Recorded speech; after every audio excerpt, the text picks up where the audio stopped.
Hello friends, today we are going to learn about means of transportation in German. Ich komme mit dem Auto. I come by car. ഞാൻ കാറിലാണ് വരുന്നത്. Ich komme mit dem Bus. I come by bus. ഞാൻ ബസ്സിലാണ് വരുന്നത്. Ich komme mit dem Fahrrad. I come by bicycle. ഞാൻ ബൈസൈക്കിളിലാണ് വരുന്നത്. Ich komme mit dem Flugzeug. I come by plane ഞാൻ പ്ലെയിനിലാണ് വരുന്നത്. ഇഷ് komme mit dem Zug. I come by train ഞാൻ ട്രെയിനിലാണ് വരുന്നത്. ഇഷ് komme mit dem Flixbus.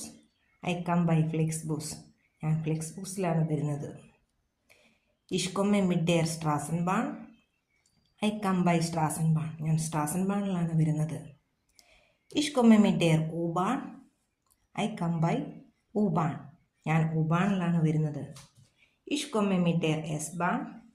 I come by S-Bahn ഞാൻ S-Bahnലാണ് വരുന്നത്. ഇഷ് komme mit der Ari-Bahn. I come by Ari-Bahn ഞാൻ ആറി ട്രെയിനിലാണ് വരുന്നത്. ഇഷ് komme mit dem ICE. I come by intercity express ഞാൻ വരുന്നത് IC ട്രെയിനിലാണ്. Thank you for watching this video.